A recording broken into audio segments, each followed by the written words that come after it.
it doesn't stop for things that aren't humans.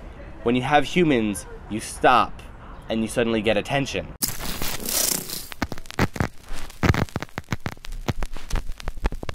So I wanted to talk real fast about some don'ts for Facebook. We could talk all day about the do's, but I just want to talk about a few key don'ts where I see people mess up regularly, and I want to kind of help ameliorate that and give you the tools you need to not piss people off.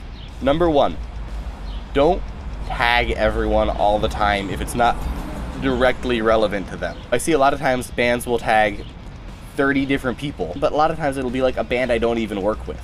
It'll just be a band who maybe I've talked to a few times. And I look at the other people on the thing, you know, the list of tagged people, and it's also not people who they work with or who they've talked to. It's just people they want to see it. Facebook is so oversaturated with notifications now that by doing that, you're just annoying people, right?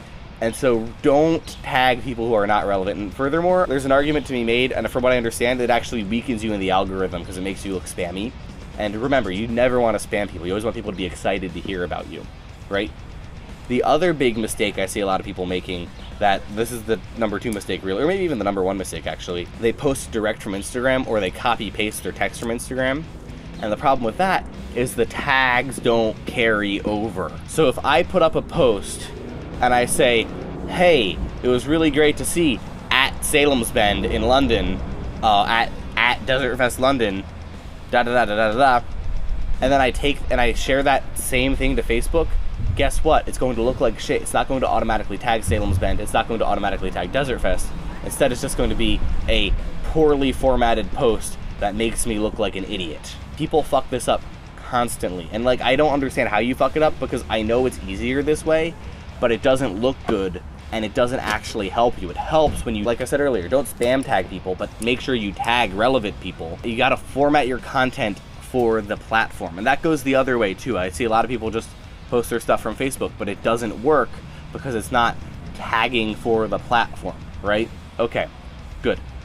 Next big fuck up that people make. No need for hashtags on Facebook. If you want to use them on Facebook, like, yeah, I guess, but there's literally no point. I've never seen someone use hashtags on Facebook and get a significant visibility boost out of it, for example. Only use hashtags on Facebook if it's a brand. So I'll use hashtag BaconsBits on Facebook, but that's just because BaconsBits is the brand hashtag. So don't bother with using a ton of hashtags, because that's another way to just really aggravate people.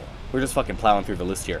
Another one that's really big is people post a lot of things without humans, and in particular, people post a lot of text and like waveforms. Like they're recording and they just like film the screen. You can put up like 1 or 2 things of waveforms, especially if there's like audio going, but like no one really wants to see waveforms. Like if you have your audio, take a fucking live shot, go in Movie Maker, it's gonna take you 15 seconds, slap out your live shot, take your little audio chunk.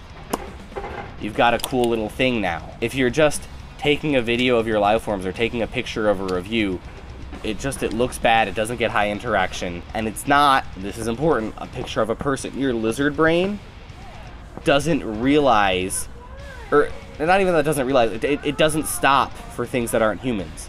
When you have humans, you stop and you suddenly get attention, right? Simultaneously, you need to cater to that lizard brain. Make sure that what you're doing isn't just for attention, but it's for relevant attention. You know, I think a lot of times you see people where they try to like post memes all day to get a lot of traction on Facebook, and that's cool, that gets you traction on Facebook, but is that really the traction you want? At that point, you're just a meme page. 1 or 2 memes a week is cool. I posted a hilarious Bell Witch Danny DeVito meme the other day that got like 500 likes. It was fucking amazing. You know, you can use memes if they're good and targeted and not just what you're doing constantly. Really, really as simple as that. So, you know, final point, have a lot of humans. People like humans. Make sure the content is relevant to the page, and you'll be fine as long as everything is properly formatted for the platform. Keep that all in mind, and your page is going to grow. It's really as simple as that.